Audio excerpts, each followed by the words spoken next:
Hello दोस्तों, कैसे हैं आप लोग। आशा करता हूं आप लोग अच्छे होंगे। मैं अरविंद आप लोगों का फिर से एक बार आपके अपने ही चैनल स्टडी विद गोल में स्वागत करता हूं। और दोस्तों, आज का वीडियो बहुत ही शानदार है और मैं वादा करता हूं कि अंत तक देखने के बाद आप लोग खुद बोलिएगा कि वाह, मज़ा आ गया देखकर। इसलिए दोस्तों पूरा वीडियो देखिएगा। तो चलिए शुरू करते हैं। तो ये रहा दोस्तों मेरा पहला क्वेश्चन। आरबीआई ने हाल ही में दृष्टिबाधितों की सहायता हेतु एक मोबाइल ऐप लॉन्च किया है जिसका नाम है। तो दोस्तों, दृष्टिहीनों की सहायता के लिए RBI reserve bank of India ने हाल ही में एक ऐप लॉन्च किया है जिसका नाम है money mobile. Money mobile app अभी हाल ही में आरबीआई ने लॉन्च किया है जो दृष्टिहीनों की सहायता करती है। तो देखते हैं दोस्तों ये मनी मोबाइल ऐप किस तरह से दृष्टिहीनों की सहायता करती है। तो देखिए दोस्तों, दृष्टिबाधितों को नोटों की पहचान में मदद के लिए आरबीआई ने लॉन्च किया ये ऐप। यह ऐप हालांकि नोट असली है या नकली है इसकी नहीं करता है पहचान। केंद्रीय बैंक ने कहा है कि एप्लीकेशन ऑफलाइन भी काम करता है। यूजर्स एंड्रॉयड प्ले स्टोर या आईओएस ऐप स्टोर से मनी, जिसका फुल फॉर्म है मोबाइल एडेड नोट आइडेंटिफायर नामक इस ऐप को डाउनलोड कर सकते हैं।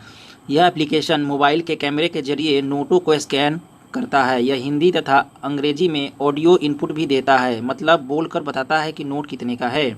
नवंबर 2016 में की गई नोटबंदी के बाद केंद्र सरकार ने महात्मा गांधी सीरीज के कई करेंसी नोट जारी किए हैं जिनके साइज तथा डिजाइन अलग अलग है। नई सीरीज के नोट में 10, 20, 50, 100, 200, 500 तथा 2000 रुपये के नोट शामिल है। नए नोटों को पहचानने में दृष्टिबाधितों को खासी परेशानी हो रही थी। दोस्तों, ये बहुत ही अच्छा ऐप है। अब दृष्टिहीन लोगों को अब नोट को पहचानने में दिक्कत नहीं आएगी और वो आसानी से नोटों को पहचान सकते हैं। तो चलिए देखते हैं आरबीआई के बारे। तो आरबीआई का स्थापना कब हुआ था? 1 अप्रैल 1935 को हुई थी। और राष्ट्रीयकरण कब हुआ? 1949 में। अभी वर्तमान में गवर्नर कौन है आरबीआई का? तो श्री शक्तिकांत दास। और 24 नंबर के गवर्नर कौन थे? तो उर्जित पटेल जी थे, उर्जित पटेल जी। 23 नंबर के गवर्नर का पूछा जाए तो रघुराम राजन जी थे, रघुराम राजन जी थे 23वें नंबर के।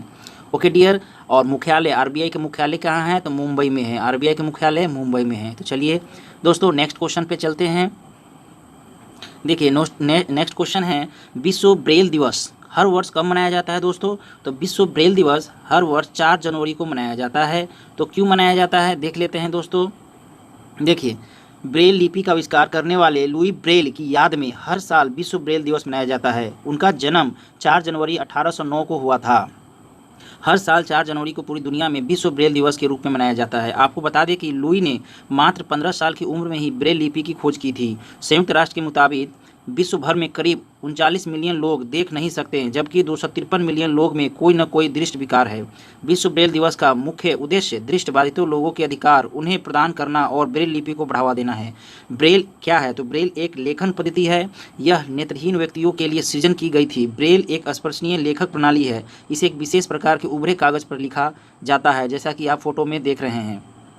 इसकी संरचना फ्रांसीसी नेत्रहीन शिक्षक और आविष्कारक लुईस ब्रेल ने की थी। इन्हीं के नाम पर इस पद्धति का नाम ब्रेल लिपि रखा गया। तो चलिए दोस्तों, अब हम लोग जान गए कि 4 जनवरी को ब्रेल दिवस मनाया जाता है साइंटिस्ट लुई ब्रेल की जन्म तिथि के अवसर पर। चलिए नेक्स्ट क्वेश्चन पर चलते हैं। देखिए, किस राज्य की सरकार ने हाल ही में महिलाओं की सुरक्षा हेतु दामिनी नामक हेल्पलाइन लॉन्च की है? तो दोस्तों उत्तर प्रदेश सरकार ने अभी हाल ही में महिलाओं की सुरक्षा हेतु दामिनी नामक हेल्पलाइन लॉन्च की है। तो देखते हैं दोस्तों ये किस टाइप का नंबर है।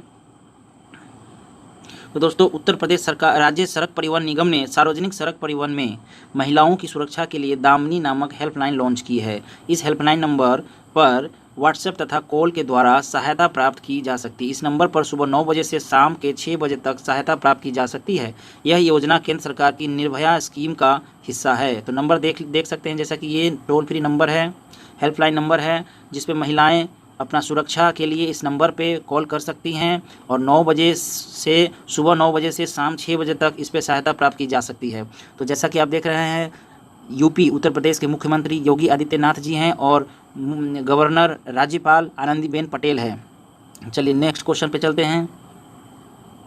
हाल ही में 9 जनवरी को प्रवासी भारतीय दिवस मनाया गया, जिसे पहली बार मनाया गया था। कब मनाया गया था दोस्तों? तो 2003 में। प्रवासी दिवस 9 जनवरी में, जनवरी को हर एक साल मनाया जाता है। ये शुरुआत कब हुआ था? प्रवासी दिवस का शुरुआत 2003 में हुआ था। पहली बार 2003 में यह दिवस मनाया गया था। देख लेते हैं दोस्तों। देखिए, हर वर्ष 9 जनवरी को प्रवासी भारतीय दिवस के रूप में मनाया जाता है। 15वें प्रवासी दिवस का आयोजन इस बार प्रधानमंत्री नरेंद्र मोदी के संसदीय क्षेत्र वाराणसी में किया जा रहा है। इसको लेकर पूरे शहर में उत्साह का माहौल है। दुनिया भर में बसे प्रवासियों से नाता जोड़ने के लिए प्रवासी भारतीय दिवस की शुरुआत 2003 में पूर्व प्रधानमंत्री अटल बिहारी वाजपेयी ने की थी। महात्मा गांधी इसी दिन दक्षिण अफ्रीका से साल 1915 में स्वदेश वापस लौटे थे। महात्मा गांधी को सबसे बड़ा प्रवासी माना जाता है, जिन्होंने न सिर्फ भारत के स्वतंत्रता संग्राम का नेतृत्व किया, बल्कि भारतीयों के जीवन को हमेशा के लिए बदल कर रख दिया। तो दोस्तों देख लिए हम लोग। नेक्स्ट क्वेश्चन पे चलते हैं। बीसीसीआई ने हाल ही में किस क्रिकेटर को पॉली उमरीगर अवार्ड से सम्मानित किया है? तो दोस्तों हाल ही में अभी जसप्रीत बुमराह को बीसीसीआई ने पॉली उमरीगर अवार्ड से सम्मानित किया है। यह इंडियन क्रिकेटर है। जसप्रीत बुमराह इंडियन क्रिकेटर है, तेज़ गेंदबाज है। ये 140 से 145 किलोमीटर प्रति आवर की स्पीड से, प्रति घंटा की स्पीड से गेंदबाजी करते हैं। तो ये वर्ल्ड के नंबर 1 तेज़ गेंदबाज भी है दोस्तों, और ये गुजरात के रहने वाले हैं। तो और देख लेते हैं दोस्तों। बीसीसीआई आया है, तो बीसीसीआई के बारे में देख लेते हैं। बीसीसीआई का गठन 1928 में हुआ था दोस्तों। इसका हेडक्वार्टर है मुंबई में। अभी वर्तमान अध्यक्ष कौन है? तो अध्यक्ष वर्तमान में पूर्व भारतीय क्रिकेट कप्तान सौरव गांगुली जी हैं। और सौरव गांगुली और सीईओ बीसीसीआई का सीईओ है राहुल जौहरी है। और सचिव कौन है बीसीसीआई का? तो जय शाह। तो दोस्तों जय शाह कौन है? ये हमारे भारत के गृह मंत्री अमित शाह के बेटे हैं, जय शाह। ओके दोस्तों, तो देख लिए हम लोग। बीसीसीआई 1928 में गठन हुआ था। हेडक्वार्टर मुंबई में है। अध्यक्ष सौरव गांगुली हैं। सीईओ राहुल जौहरी हैं। और सचिव जय शाह है, अमित शाह के बेटे। चलिए नेक्स्ट क्वेश्चन पे चलते हैं। देखिए दोस्तों, हाल ही में 12 जनवरी को राष्ट्रीय युवा दिवस मनाया गया, जो कि किस व्यक्ति की जयंती पर मनाया जाता है? तो दोस्तों स्वामी विवेकानंद के जन्म दिवस पे हम लोग हर एक साल 12 जनवरी को राष्ट्रीय युवा दिवस मनाते हैं। देख लेते हैं। और देखिए दोस्तों, राष्ट्रीय युवा दिवस 12 जनवरी को भारत में मनाया जाता है। इस दिन स्वामी विवेकानंद का जन्मदिन भी होता है। इस दिन देश विदेश में कई कार्यक्रमों का आयोजन किया जाता है और बहुत उत्साह से मनाया जाता है। इस साल 12 से 16 जनवरी 2020 में लखनऊ उत्तर प्रदेश में राष्ट्रीय युवा उत्सव के 23वें संस्करण का आयोजन किया गया। इसका आयोजन युवा मामले व खेल मंत्रालय और उत्तर प्रदेश सरकार द्वारा मिलकर किया गया। 12 जनवरी को इसका उद्घाटन स्वामी विवेकानंद जी के जन्मदिन पर किया गया। इस साल का थीम था फिट यूथ फिट इंडिया। इस साल का थीम क्या था दोस्तों? फिट यूथ फिट इंडिया है। ऐसा कहा जा रहा है कि इस उत्सव में 6000 से अधिक युवा हिस्सा लिए। इस दिन युवाओं को अपनी प्रतिभा प्रदर्शित करने के लिए मंच प्रदान किया जाता है। इस उत्सव में विभिन्न प्रकार के कार्यक्रम जैसे संगीत, लोक नृत्य, खान पान, एकल नाटक इत्यादि किए जाते हैं। तो चलिए दोस्तों नेक्स्ट क्वेश्चन पर चलते हैं। हाल ही में जारी विश्व के सबसे शक्तिशाली पासपोर्ट रैंकिंग 2020 में भारत को कौन सा स्थान मिला है? तो भारत को दोस्तों 84वां स्थान मिला है। देख लेते हैं और डिटेल में दोस्तों। देखिए, साल 2020 में दुनिया के सबसे पावरफुल पासपोर्ट की सूची में भारतीय पासपोर्ट 2 स्थान खिसक कर 84वें स्थान पर पहुंच गया। भारतीय पासपोर्ट धारक को दुनिया के 58 देशों में बिना वीज़ा के एंट्री मिल सकती है। एक नई रिपोर्ट में यह जानकारी सामने आई है। मोस्ट पावरफुल पासपोर्ट की सूची में जापान पहले स्थान पर, जबकि पाकिस्तान सबसे फिजडी पासपोर्ट की सूची में चौथे स्थान पर है। तो दुनिया के 5 मोस्ट पावरफुल पासपोर्ट देख लेते हैं दोस्तों। पहले नंबर पर जापान है। तो जापान के नागरिक वीज़ा फ्री एंट्री कितने देशों में कर सकते हैं? 191 देशों में कर सकते हैं। सिंगापुर 190। तीसरा नंबर पे जर्मनी, दक्षिण कोरिया 189। चौथे नंबर में फिनलैंड, इटली। 5वें नंबर पे डेनमार्क, लग्जमबर्ग, स्पेन है दोस्तों। फिर इधर से देख लेते हैं दुनिया के सबसे फिजडी खराब पासपोर्ट का, जिसमें पहला स्थान है अफ़गानिस्तान। सिर्फ मात्र 26 देश ऐसे हैं जहाँ वीज़ा फ्री एंट्री अफ़गानिस्तान के लोगों को मिल सकती है। दूसरे स्थान पर इराक है। तीसरे स्थान में सीरिया और चौथे स्थान पे पाकिस्तान, सोमालिया है। तो चलिए दोस्तों, तो भारत का कितने स्थान है? 84वां स्थान है। 84 स्थान है पासपोर्ट की। चलिए नेक्स्ट क्वेश्चन पे चलते हैं। हाल ही में प्रसिद्ध व्यक्तित्व सुनिंदा पटनायक का निधन हुआ। वह थी दोस्तों, वह लोक गायिका थी। लोक गायिका सिंगर थी, गायिका थी जो उड़िया, दोस्तों उड़िया भाषा में गाती थी। चलिए नेक्स्ट पे चलते हैं। देखिए दोस्तों, कौन सा राज्य हाल ही में 3 राजधानियों वाला भारत का पहला राज्य बना है? तो दोस्तों पहली बार भारत में आंध्र प्रदेश ऐसा राज्य बन गया है जिसका 3 राजधानियां बन गया है दोस्तों। देखते हैं। देखिए दोस्तों, आंध्र प्रदेश में अब 3 राजधानी हो गई है। पहला है अमरावती, दूसरा विशाखापट्टनम, तीसरा कुर्नूल। अब देखिए दोस्तों, कार्यकारी राजधानी हो गया है विशाखापट्टनम, विधायी राजधानी हो गया है अमरावती और न्यायिक राजधानी हो गया है कुर्नूल। तो आंध्र प्रदेश के सीएम है मुख्यमंत्री वाईएस जगनमोहन रेड्डी साहब है और विश्वभूषण हरिचंदन जो है राज्यपाल है दोस्तों। चलिए नेक्स्ट क्वेश्चन देखते हैं। हाल ही में जारी ग्लोबल डेमोक्रेसी इंडेक्स में भारत को कौन सा स्थान मिला है दोस्तों? तो 51 स्थान मिला है दोस्तों। डेमोक्रेसी इंडेक्स में भारत को कितने स्थान मिला है? तो 51वां स्थान मिला है भारत को। किसमें? डेमोक्रेसी इंडेक्स में मिला है दोस्तों। चलिए नेक्स्ट पे चलते हैं। देखिए, हाल ही में किस शहर में भारत का पहला ई कचरा क्लिनिक खुला है? तो दोस्तों मध्य प्रदेश के राज्य भोपाल में भारत का पहला ई कचरा क्लिनिक खुला है। देख लेते हैं। देखिए दोस्तों, भोपाल नगर निगम और केंद्रीय प्रदूषण नियंत्रण बोर्ड ने भोपाल मध्य प्रदेश में देश का पहला ई कचरा क्लिनिक स्थापित करने के लिए हाथ मिलाया है। यह क्लिनिक घरेलू और वाणिज्यिक दोनों इकाइयों से कचरे के पृथक्करण, प्रसंस्करण और निपटान को सक्षम करेगा। इलेक्ट्रॉनिक कचरे को घर घर जाकर इकट्ठा किया जाएगा या फिर उसको शुल्क देकर सीधे क्लिनिक में भी जमा किया जा सकता है। देखिए दोस्तों, मध्य प्रदेश के मुख्यमंत्री अभी शिवराज सिंह चौहान हैं, जो कमलनाथ सरकार के गिर जाने के बाद फिर से दोबारा मुख्यमंत्री बन गए हैं शिवराज सिंह चौहान। और राज्यपाल है लालजी टंडन जो है। चलिए दोस्तों नेक्स्ट क्वेश्चन पे चलते हैं। हाल ही में पद्म पुरस्कार विजेताओं के नाम की घोषणा हुई है, जिसमें कितनी हस्तियों को पद्म विभूषण सम्मान से सम्मानित किया गया है? तो दोस्तों कुल 7 हस्तियां ऐसे हैं जिनको पद्म विभूषण से सम्मानित किया गया है। देख लेते हैं कौन कौन हस्ती हैं। देखिए दोस्तों, जॉर्ज फर्नांडिस मरणोपरांत इनको मिला है। ये पूर्व डिफेंस मिनिस्टर थे, पूर्व रक्षा मंत्री थे जॉर्ज फर्नांडिस। ये कहाँ से आते थे? बिहार लोकसभा क्षेत्र से आते थे। उसके बाद है देखिए अरुण जेटली। तो अरुण जेटली साहब हमारे देश के पूर्व वित्त मंत्री थे, तो दिल्ली लोकसभा क्षेत्र से ही आते थे। अनिरुद्ध जगन्नाथ, ये है लोकसभा मॉरिशस के पूर्व प्रधानमंत्री थे ये अनिरुद्ध जगन्नाथ। उसके बाद MC मैरी कॉम, खेल मणिपुर से ये आती हैं और ये महान बॉक्सर है जो 6 बार विश्व चैंपियनशिप में स्वर्ण जीत चुकी है दोस्तों। उसके बाद देखते हैं छुन्नूलाल मिश्र जो यूपी कला से आती हैं। सुषमा स्वराज जो विदेश मंत्री, इनको मरणोपरांत इनको भी मिला है। ये हमारे देश के पूर्व विदेश मंत्री रह चुके हैं। लोकसभा दिल्ली से आते थे। विश्वेश तीर्थ स्वामी जी मरणोपरांत इनको भी मिला है, ये कर्नाटक के थे। चलिए उसके बाद देखते हैं दोस्तों पद्म भूषण किनको मिला है? तो पद्म भूषण मनोहर पर्रिकर को मिला है मरणोपरांत। ये गोवा के पूर्व मुख्यमंत्री और रक्षा मंत्री थे। और पीवी सिंधु जो हाल ही में बैडमिंटन खिलाड़ी है, जिनको हाल ही में विश्व के सर्वश्रेष्ठ खिलाड़ी के पुरस्कार मिला है दोस्तों।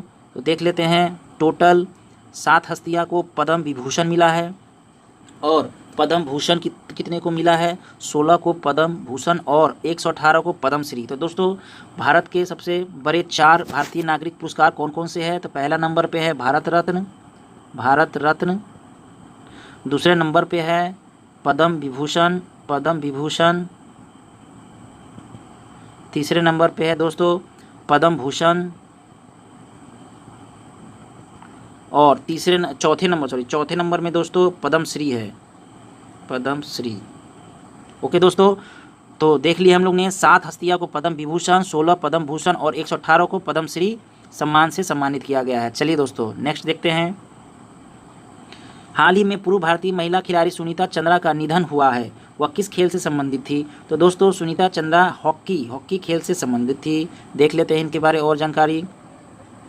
देखिए दोस्तों, भारतीय महिला हॉकी टीम की पूर्व कप्तान और अर्जुन पुरस्कार प्राप्त सुनीता चंद्रा का निधन 76 साल की उम्र में भोपाल में हो गई। वह वर्ष 1956 से 66 तक भारतीय हॉकी महिला टीम के लिए खेली और इस दौरान वर्ष 1963 से 66 तक वह टीम की कप्तान भी रही थी। तो चलिए नेक्स्ट क्वेश्चन पे चलते हैं दोस्तों। हर वर्ष पूरे भारत में 30 जनवरी को शहीद दिवस किस व्यक्ति की पुण्यतिथि पे मनाया जाता है? तो दोस्तों हर एक वर्ष 30 जनवरी को महात्मा गांधी, हमारे राष्ट्रपिता महात्मा गांधी के पुण्यतिथि पर शहीद दिवस 30 जनवरी को हम लोग मनाते हैं। देख लेते हैं और जानकारी। शहीद दिवस के मौके पर हम देश के लिए अपनी जान गंवाने वाले शहीदों को याद करते हैं। साथ ही इस मौके पर हम उन महापुरुषों को भी याद करते हैं जिन्होंने देश को आज़ाद कराने के लिए अपना बलिदान दिया। हम हर साल अलग अलग दिन पर शहीद दिवस मनाते हैं। इन्हीं में से एक दिन 30 जनवरी भी है। इस तारीख को ही राष्ट्रपति महात्मा गांधी की गोली मारकर हत्या कर दी गई थी। हर साल हम इस मौके पर महात्मा गांधी के साथ साथ देश के लिए अपना बलिदान देने वाले अन्य शहीदों को भी याद करते हैं। शहीद दिवस के रूप में यह तारीख सबसे खास है। इस दिन वर्ष 1948 में नाथूराम गोडसे ने महात्मा गांधी की हत्या कर दी थी। इसके बाद ही हम हर साल 30 जनवरी को महात्मा गांधी को याद करते हैं। इस मौके पर विशेष श्रद्धांजलि सभा का भी आयोजन किया जाता है। 23 मार्च को भी हम शहीद दिवस के तौर पर मनाते हैं। इस दिन भगत सिंह, सुखदेव और राजगुरु को 1931 में फांसी दी गई थी। तो चलिए दोस्तों नेक्स्ट पे चलते हैं। नेक्स्ट क्वेश्चन हमारा है, कौन व्यक्ति हाल ही में कनाडा में भारतीय उच्चायुक्त नियुक्त किए गए हैं? तो दोस्तों अजय बिसरिया जी को अभी कनाडा में भारतीय उच्चायुक्त नियुक्त किए गए हैं। इनके बारे और देख लेते हैं।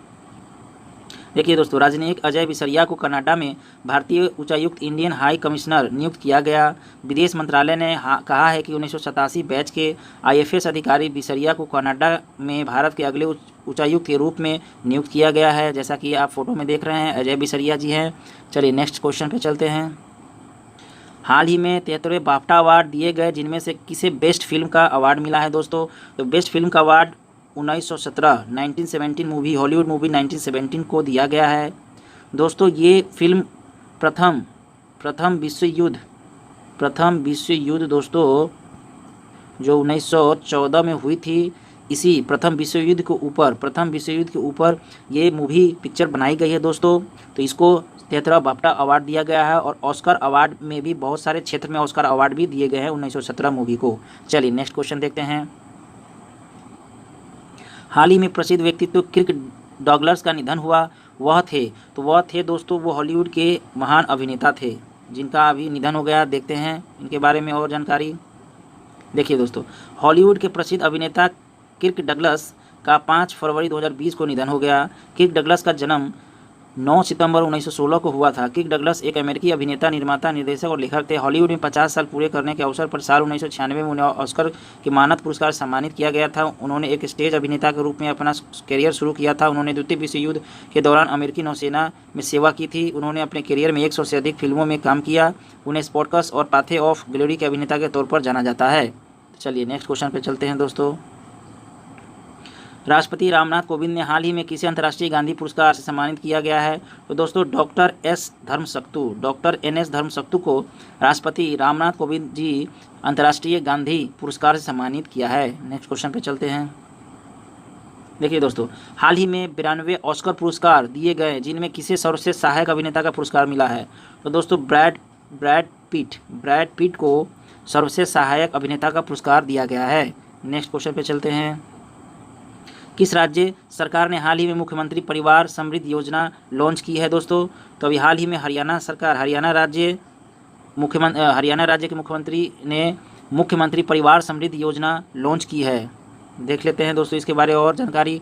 इस योजना के तहत पात्र परिवार को 6,000 रुपये की राशि प्रति वर्ष बैंक खाते में भेजी जाएगी। इस योजना के तहत प्रधानमंत्री जीवन ज्योति बीमा योजना, प्रधानमंत्री सुरक्षा बीमा योजना, प्रधानमंत्री किसान मानधन योजना, प्रधानमंत्री श्रम योगी मानधन योजना, प्रधानमंत्री लघु व्यापारी योजना एवं प्रधानमंत्री फसल बीमा योजना को जोड़ा गया है। पात्र परिवारों का प्रीमियम प्रदेश सरकार द्वारा नियोजन करके पश्चात शेष राशि संबंधित परिवार के मुखिया के खाते में ट्रांसफर कर दिए जाएंगे।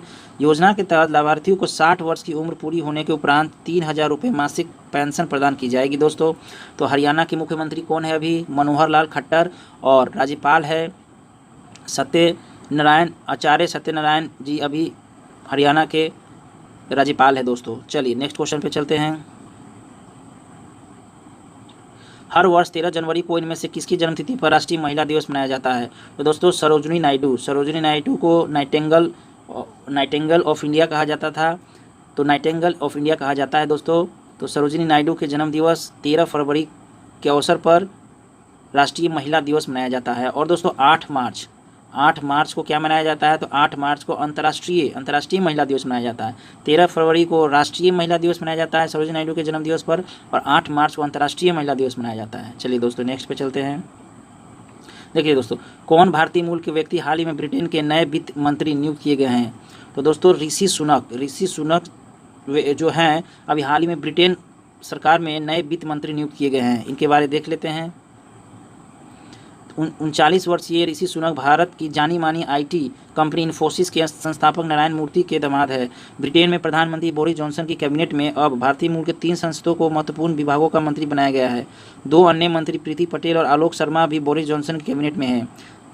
47 वर्षीय प्रीति पटेल को पिछले साल ही बोरिस जॉनसन ने गृह मंत्री बनाया था। जैसा कि फोटो में आप देख रहे हैं ऋषि सुनक जी हैं। चलिए नेक्स्ट क्वेश्चन देखते हैं। हाल ही में किस भारतीय क्रिकेटर को लॉरियस स्पोर्टिंग मोमेंट अवार्ड दिया गया है? तो दोस्तों सचिन तेंदुलकर जी को अभी लॉरियस स्पोर्टिंग मोमेंट अवार्ड दिया गया है। सचिन तेंदुलकर जी भी ऐसे स्पोर्ट्समैन हैं जिनको पहली बार स्पोर्ट्स के क्षेत्र में किसी व्यक्ति को, किसी स्पोर्ट्स पर्सन को भारत रत्न दिया गया था। तो पहला स्पोर्ट्स पर्सन है सचिन तेंदुलकर जी जिनको भारत रत्न से नवाजा गया था दोस्तों। चलिए नेक्स्ट क्वेश्चन देखते हैं। हाल ही में जारी रिपोर्ट के अनुसार दुनिया में सबसे ज़्यादा बोली जाने वाली भाषा में हिंदी को कौन सा स्थान मिला है? तो दोस्तों हिंदी को तीसरा स्थान मिला है। पहला स्थान देखा जाए तो किसका है? तो चाइनीज़ लैंग्वेज का है दोस्तों। दूसरा स्थान इंग्लिश का है और तीसरा स्थान हमारा हिंदी भाषा का है दोस्तों। तो चलिए नेक्स्ट क्वेश्चन पे चलते हैं। केंद्रीय मानव संसाधन मंत्री रमेश पोखरियाल ने देश में अनुसंधान को बढ़ावा देने के लिए प्रधानमंत्री अनुसंधान अध्येतावृत्ति PMRF योजना में संशोधन किया है। मानव संसाधन विकास मंत्रालय का एमओ कौन है दोस्तों? तो हमारा एमओ है संजय धोत्रे साहब जी है। केंद्रीय मानव संसाधन विकास मंत्री HRD मंत्री ह्यूमन रिसोर्स डेवलपमेंट मंत्री रमेश पोखरियाल निशंक ने देश में अनुसंधान को बढ़ावा देने और अधिक से अधिक छात्रों को इस योजना के तहत लाभ उठाने में सक्षम बनाने के लिए प्रधानमंत्री अनुसंधान अध्येतावृत्ति योजना में विभिन्न संसाधनों की घोषणा की है। तो देखते हैं दोस्तों मानव संसाधन विकास मंत्री की एमओ कौन है? तो संजय धोत्रे साहब। चलिए नेक्स्ट क्वेश्चन पे चलते हैं। केंद्र सरकार ने विदेशों में फंसे भारतीय नागरिकों को वापस लाने के लिए भारत की सबसे बड़ी निकासी योजना शुरू की है। मिशन का क्या नाम है? तो वंदे मातरम मिशन है। इसके द्वारा दोस्तों लॉकडाउन होने के कारण, कोविड-19 के कारण लॉकडाउन हो गया, जिसके कारण विदेश में बहुत सारे भारतीय फंसे हुए हैं। तो उनको भारत में लाने के लिए भारत सरकार ने वंदे मातरम मिशन लॉन्च किया है, जिसके तहत एयर इंडिया भारत के लोग जितने भी विदेश में फंसे हुए हैं उनको एयर इंडिया के माध्यम से इंडिया में लाया जा रहा है। तो ये मिशन का क्या नाम है दोस्तों? वंदे भारत मिशन। चलिए नेक्स्ट क्वेश्चन देखते हैं। विश्व स्वास्थ्य संगठन और संयुक्त राष्ट्र डाक एजेंसी ने किस बीमारी के उन्मूलन की 40वीं वर्षगांठ के लिए स्मारक डाक टिकट जारी किया है? तो दोस्तों स्मॉल पॉक्स जिसको चेचक कहा जाता है। विश्व स्वास्थ्य संगठन WHO और यूनाइटेड नेशन की डाक एजेंसी ने चेचक के उन्मूलन की 40वीं वर्षगांठ पर एक स्मारक डाक टिकट जारी किया है दोस्तों। WHO के महानिदेशक doctor Tedros Adhanom Ghebreyesus Switzerland के जिनेवा में आयोजित इस अवसर पर वक्ता थे। तो WHO का हेडक्वार्टर कहाँ है? जिनेवा में है दोस्तों, जिनेवा में है। इसका गठन 1948 में किया गया था दोस्तों। और WHO के अभी महानिदेशक डॉक्टर टेड्रोस अधनोम घेब्रेयेसस है। और UNO यूनाइटेड नेशन ऑर्गेनाइजेशन का गठन 24 अक्टूबर 1945 में किया गया था दोस्तों। इनका अभी अध्यक्ष एंटोनियो गुटेरस जी है। एंटोनियो गुटेरस जी अभी इसका महानिदेशक है UNO का। चलिए नेक्स्ट क्वेश्चन देखते हैं। उस भारतीय क्रिकेटर का नाम बताइए जिसे शिक्षा प्रौद्योगिकी कंपनी एल्सा कॉर्प के ब्रांड एम्बेसडर के रूप में किया गया है। तो दोस्तों अजिंक्य रहाणे को एल्सा कॉर्प के ब्रांड एम्बेसडर के रूप में नियुक्त किया गया है। किसे? अजिंक्य रहाणे जो इंडियन क्रिकेटर है। ओके दोस्तों, चलिए नेक्स्ट पे चलते हैं। केंद्रीय प्रत्यक्ष कर बोर्ड CBDT ने हाल ही में आयकर नियम 1962 के नियम 44G में संशोधन किया। CBDT के अध्यक्ष कौन है? तो दोस्तों CBDT के अध्यक्ष है PC मोदी साहब है। केंद्रीय प्रत्यक्ष कर बोर्ड CBDT ने अपनी समझौते की प्रक्रिया को लागू करने के लिए आयकर नियमों 1962 के नियम 44G में संशोधन किया, ताकि आवेदन संख्या 3.3F में आयकर 8वां संशोधन नियम 2020 कहा जाएगा। चलिए नेक्स्ट क्वेश्चन देखते हैं।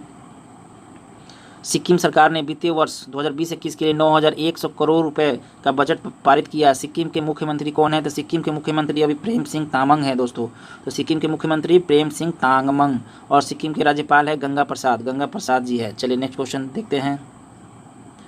नैनोसेफ सॉल्यूशंस किस भारतीय IIT स्टार्टअप ने रोगाणुरोधी और वॉशेबल फेस मास्क एनसेफ की शुरुआत की है? तो दोस्तों IIT दिल्ली ने शुरुआत की एनसेफ की। और विशेष जानकारी देख लेते हैं। घातक कोविड-19 घातक कोविड-19 वायरस के प्रसारण को रोकने के लिए फेस मास्क की बढ़ती मांग के साथ नैनोस्पोर्ट सॉल्यूशंस नाम की Delhi IIT Indian institute of technology startup company ने एक रोगाणुरोधी और वॉशेबल फेस मास्क एनसेफ विकसित किया है दोस्तों, लॉन्च किया है, जिसे 50 लॉन्ड्रिंग तक दोबारा इस्तेमाल किया जा सकता है। चलिए नेक्स्ट क्वेश्चन पे चलते हैं दोस्तों।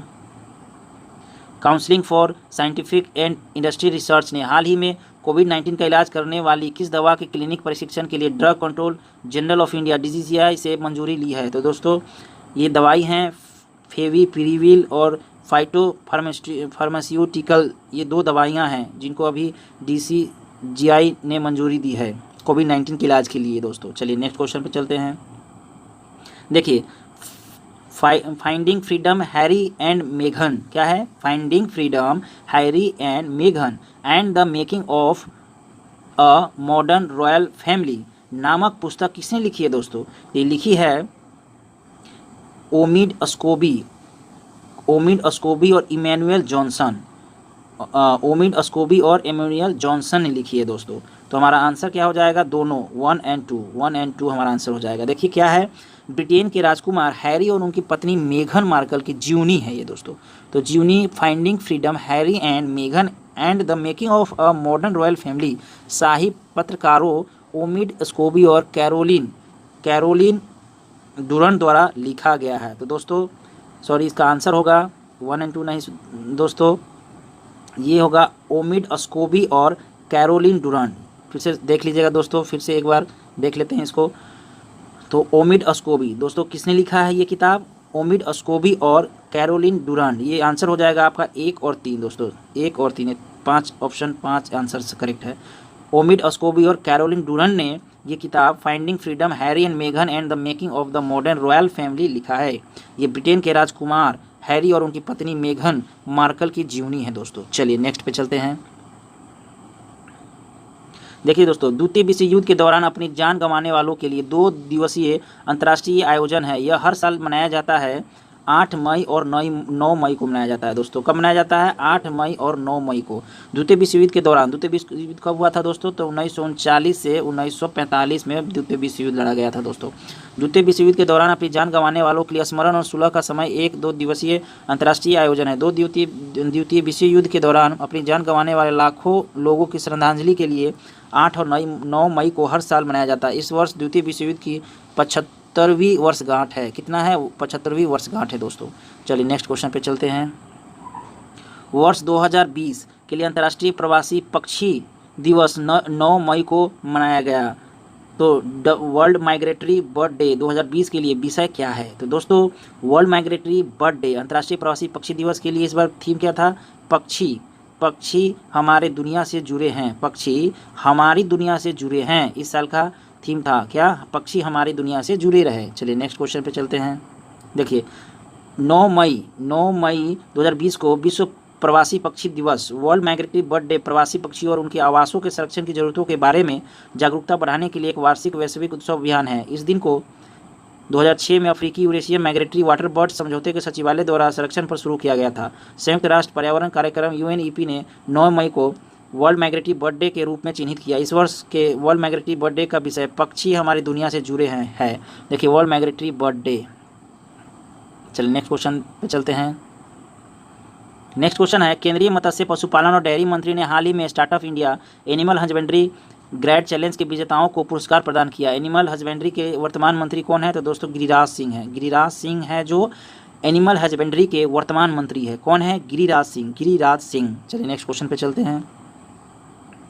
हाल ही में किसे फ्रांस में भारत के अगले राजदूत के रूप में नियुक्त किया गया है दोस्तों? तो देखिए किसको किया गया है? जावेद अशरफ जी को अभी हाल ही में फ्रांस में भारत के अगले राजदूत नियुक्त किए गए हैं।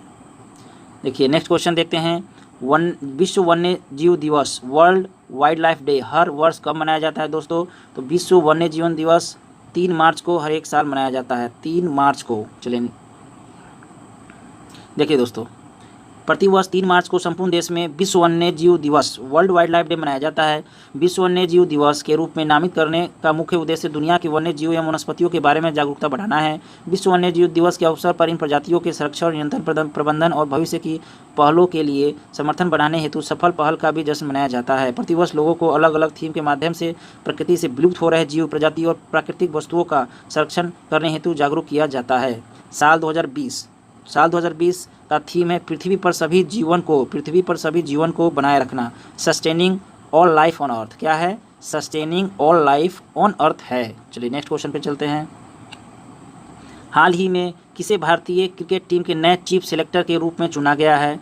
तो किसे चुना गया है दोस्तों? तो सुनील जोशी साहब जी को अभी भारतीय क्रिकेट टीम के नए। तो नेक्स्ट क्वेश्चन देखते हैं दोस्तों। हाल ही में कौन टाइम्स ऑफ इंडिया स्पोर्ट्स पुरस्कारों में वर्ष की सर्वश्रेष्ठ खिलाड़ी बनी है? तो दोस्तों टाइम्स ऑफ इंडिया द्वारा स्पोर्ट्स पुरस्कारों में वर्ष की सर्वश्रेष्ठ खिलाड़ी पीवी सिंधु बनी है। पीवी सिंधु बैडमिंटन खिलाड़ी है दोस्तों, और ये तेलंगाना से बिलोंग करती हैं और इनका जन्म हैदराबाद में हुआ है। तो पीवी सिंधु बैडमिंटन खिलाड़ी है जिनको टाइम्स ऑफ इंडिया स्पोर्ट्स पुरस्कारों में वर्ष की सर्वश्रेष्ठ खिलाड़ी चुना गया है। तो चलिए नेक्स्ट क्वेश्चन देखते हैं। हाल ही में भारतीय खिलाड़ी वसीम जाफर ने खेल से संन्यास लिया है। वह किस खेल से संबंधित है? तो दोस्तों क्रिकेट से संबंधित है वसीम जाफर, जिन्होंने हाल ही में संन्यास लेने की घोषणा की है। चलिए नेक्स्ट क्वेश्चन देखते हैं। किस खिलाड़ी ने हाल ही में राष्ट्रीय 6 रेड स्नूकर चैंपियनशिप का खिताब जीता है? तो दोस्तों पंकज अडवाणी ने अभी राष्ट्रीय 6 रेड स्नूकर चैंपियनशिप का खिताब जीता है। तो दोस्तों पंकज अडवाणी जी स्नूकर खिलाड़ी है, बहुत ही अच्छे और महान स्नूकर खिलाड़ी है पंकज अडवाणी जी। चलिए नेक्स्ट क्वेश्चन देखते हैं। किस क्रिकेट टीम ने हाल ही में रणजी ट्रॉफी 2019-20 का खिताब जीता है? तो दोस्तों 70 साल बाद सौराष्ट्र ने रणजी ट्रॉफी 2019-20 का खिताब जीता है। चलिए नेक्स्ट क्वेश्चन देख लेते हैं। हाल ही में कौन दुबई स्थित क्रिकेट अकादमी क्रिक किंगडम के ब्रांड दूत नियुक्त किए गए हैं? तो रोहित शर्मा को क्रिक किंगडम के ब्रांड एम्बेसडर के दूत के रूप में नियुक्त किए गए हैं दोस्तों, रोहित शर्मा को। चलिए नेक्स्ट क्वेश्चन देख लेते हैं। किस राज्य की सरकार ने हाल ही में कौशल शतरंज योजना शुरू की है? तो दोस्तों उत्तर प्रदेश सरकार ने हाल ही में कौशल शतरंज योजना शुरू की है। देख लेते हैं। और तो दोस्तों उत्तर प्रदेश की योगी सरकार द्वारा यूपी के नौजवानों के लिए, बेरोजगार युवाओं के लिए योजना शुरू की गई है, जिसका नाम उत्तर प्रदेश कौशल शतरंज योजना है। इस योजना के लाने के पीछे उत्तर प्रदेश की योगी सरकार का उद्देश्य बिल्कुल स्पष्ट है कि वो ये है कि उत्तर प्रदेश के तमाम शिक्षित युवा, बेरोजगार और अल्प शिक्षित युवाओं व नागरिकों को किसी भी रोजगार के लिए आवश्यक कौशल प्रदान करके उन्हें रोजगार प्रदान करना है, ताकि हमारे काबिल और क्षमतावान युवा न सिर्फ अपना विकास और कल्याण कर सके, बल्कि राज्य के विकास में योगदान देते हुए राष्ट्र के विकास में अपनी भूमिका अदा कर सके। चलिए नेक्स्ट देखते हैं। किस राज्य की सरकार ने हाल ही मुख्यमंत्री एडवोकेट वेलफेयर स्कीम शुरू की है? तो दोस्तों दिल्ली सरकार ने हाल ही में मुख्यमंत्री एडवोकेट वेलफेयर स्कीम शुरू की है। ये क्या स्कीम है देख लेते हैं। दोस्तों दिल्ली सरकार ने मुख्यमंत्री वकील वेलफेयर स्कीम के तहत वकीलों के वेलफेयर के लिए 50 करोड़ रुपए बजट का प्रावधान किया है। इस योजना में दिल्ली में रजिस्टर्ड हर वकील को बीमा कंपनी के माध्यम से 10 लाख रुपए का ग्रुप लाइफ इंश्योरेंस दिया जाएगा। वकील, उनकी पत्नी व 25 साल से कम उम्र के 2 बच्चों को 5 लाख रुपए का मेडिकल क्लेम दिया जाएगा। इसके अलावा सभी डिस्ट्रिक्ट कोर्ट में ई लाइब्रेरी स्थापित की जाएगी। सभी कोर्ट में महिला वकीलों के लिए क्रेज की सुविधा प्रदान की जाएगी। चलिए नेक्स्ट क्वेश्चन देख लेते हैं। हाल ही में प्रसिद्ध भारतीय खिलाड़ी पीके बनर्जी का निधन हुआ है। वह किस खेल से संबंधित थे? तो पीके बनर्जी दोस्तों फुटबॉल खेल से संबंधित थे। चलिए इनके बारे में और कुछ देख लेते हैं। तो देखिए दोस्तों, भारत के महान फुटबॉल खिलाड़ी और राष्ट्रीय टीम के पूर्व कप्तान प्रदीप कुमार पीके बनर्जी का निधन हो गया। पारिवारिक सूत्रों ने बनर्जी के निधन की पुष्टि की। बनर्जी 83 साल के थे। बनर्जी पिछले महीने भर से सीने में संक्रमण से जूझ रहे थे। बीते दिनों स्वास्थ्य खराब होने के बाद उन्हें यहाँ के मेडिकल सुपर स्पेशलिस्ट अस्पताल में भर्ती कराया गया था। बनर्जी कई दिनों से फुल सपोर्ट वेंटिलेटर पर थे, लेकिन तमाम प्रयासों के बावजूद उन्हें नहीं बचाया जा सका। 1961 में अर्जुन पुरस्कार और 1990 में पद्मश्री नवाजे जा चुके बनर्जी 1962 में एशियाई खेलों में स्वर्ण पदक जीतने वाली टीम के सदस्य थे। बनर्जी ने फाइनल में भारत के लिए गोल किया था। अर्जुन पुरस्कारों की शुरुआत 1961 में हुई थी और यह पुरस्कार पहली बार बनर्जी को ही दिया गया था। अपने करियर में पीके बनर्जी ने कुल 45 फीफा एक क्लास मैच खेले और 14 गोल किए। वैसे उनका करियर 85 मैचों का था, उन्होंने कुल 65 गोल किए थे। चलिए नेक्स्ट क्वेश्चन देखते हैं डियर। इनमें से किन दो व्यक्तियों को हाल ही में वर्ष 2020 के एबल पुरस्कार के लिए चुना गया है? तो दोस्तों एबल पुरस्कार किस क्षेत्र में दिया जाता है? गणित के क्षेत्र में दिया जाता है। गणित के क्षेत्र में दिया जाता है एबल पुरस्कार। तो 2020 में एबल पुरस्कार दो व्यक्ति को दिया गया है, हिलेरी फुरस्टेनबर्ग और ग्रेगी मार्गुलिस को। किसको दिया गया है? हिलेरी फुरस्टेनबर्ग और ग्रेगी मार्गुलिस को एबल पुरस्कार 2020 से सम्मानित किया गया है। चलिए नेक्स्ट क्वेश्चन देख लेते हैं। हाल ही में हुई घोषणा के अनुसार किस देश को एशियाई युवा खेल 2020 की मेज़बानी मिली है? तो दोस्तों चीन को एशियाई युवा खेल 2020 की मेज़बानी मिली है। नेक्स्ट क्वेश्चन देखते हैं। हाल ही में हुई घोषणा के अनुसार कौन सी भारतीय आईटी कंपनी इजराइल का पहला पूर्ण डिजिटल बैंक लॉन्च करेगी? तो आईटी कंपनी इजराइल का पहला पूर्ण डिजिटल बैंक लॉन्च करेगी, कौन करेगी? तो दोस्तों टीसीएस करेगी। तो चलिए दोस्तों, ये मेरा क्वेश्चन का सीरीज़ कैसा लगा आप लोगों को ज़रूर बताइएगा। सब्सक्राइब और लाइक ज़रूर कीजिएगा और अपने दोस्तों में भी शेयर कीजिएगा, जिससे ये वीडियो और भी आप लोग दोस्तों को लाभ पहुंचा सके। और आप लोगों का प्यार मुझे मोटिवेट करेगा दोस्तों, और आपके मोटिवेशन से आप लोगों के लिए मैं और भी इसी तरह से इम्पोर्टेंट क्वेश्चंस का सीरीज़ ला सकूँगा। तो चलिए मिलते हैं नेक्स्ट वीडियो में, तब तक के लिए बाय बाय, धन्यवाद। Thank you for watching this video and please subscribe my channel. I need your love. Thank you.